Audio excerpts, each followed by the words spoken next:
यदि एक 9 मिलीमीटर की गोली को रॉकेट ग्रेनेड और गोली मारी जाए तो कई लोग मानते हैं कि वह ग्रेनेड को विस्फोटित कर देगी, पर असलियत ऐसा नहीं है क्योंकि ग्रेनेड के अंदर का डेटोनेटर बहुत मुश्किल से जलता है और गोली ग्रेनेड के टकराने के क्षण में गोली क्षणभंगुर रूप से टूट जाती है। उसके बाद ग्रेनेड पहले वाली ट्रजेक्टरी के साथ आगे बढ़ता है और फिर विस्फोट करता है। कुछ सैनिक तरलकृत गैस के सिलेंडर को सीधे नदी में धकेल देते हैं और फिर गोली के द्वारा गैस सिलेंडर को भड़काकर उसे विस्फोट कर देने की कोशिश करते हैं ताकि पानी के अंदर से उड़ा दिया जा सके। पर असल में गोली जब निकाली जाती है और पानी में प्रवेश कर जाती है तो उसकी प्रभावशीलता खो जाती है क्योंकि पानी का घनत्व हवा के मुकाबले 8 से 16 गुना है। गोली हवा में जितनी गतिज ऊर्जा रखती है वह पानी में नहीं रख सकती और छेद करके उसमें तैयार किया हुआ पारा डाल देते हैं क्योंकि किसी मिशन के दौरान लक्ष्य सिर हिला सकता है। ऐसे में वह एक ही शॉट में नष्ट नहीं किया जा सकता। पर अगर गोली में पारा भरा हो तो भले ही गोली सीधे संवेदनशील अंग पर न लगे, फिर भी वह सुनिश्चित कर देगी कि लक्ष्य बंद हो जाए।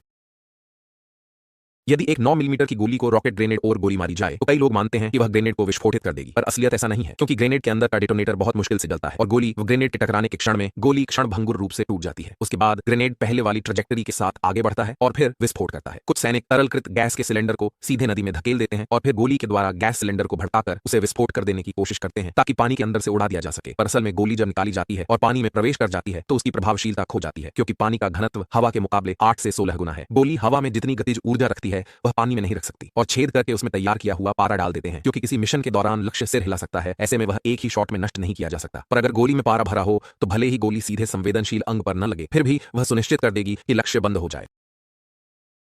यदि एक 9 मिलीमीटर की गोली को रॉकेट ग्रेनेड और गोली मारी जाए तो कई लोग मानते हैं कि वह ग्रेनेड को विस्फोटित कर देगी, पर असलियत ऐसा नहीं है क्योंकि ग्रेनेड के अंदर का डेटोनेटर बहुत मुश्किल से जलता है और गोली ग्रेनेड के टकराने के क्षण में गोली क्षणभंगुर रूप से टूट जाती है। उसके बाद ग्रेनेड पहले वाली ट्रजेक्टरी के साथ आगे बढ़ता है और फिर विस्फोट करता है। कुछ सैनिक तरलकृत गैस के सिलेंडर को सीधे नदी में धकेल देते हैं और फिर गोली के द्वारा गैस सिलेंडर को भड़काकर उसे विस्फोट कर देने की कोशिश करते हैं ताकि पानी के अंदर से उड़ा दिया जा सके। पर असल में गोली जब निकाली जाती है और पानी में प्रवेश कर जाती है तो उसकी प्रभावशीलता खो जाती है क्योंकि पानी का घनत्व हवा के मुकाबले 8 से 16 गुना है। गोली हवा में जितनी गतिज ऊर्जा रखती है वह पानी में नहीं रख सकती और छेद करके उसमें तैयार किया हुआ पारा डाल देते हैं क्योंकि किसी मिशन के दौरान लक्ष्य सिर हिला सकता है। ऐसे में वह एक ही शॉट में नष्ट नहीं किया जा सकता। पर अगर गोली में पारा भरा हो तो भले ही गोली सीधे संवेदनशील अंग पर न लगे, फिर भी वह सुनिश्चित कर देगी कि लक्ष्य बंद हो जाए।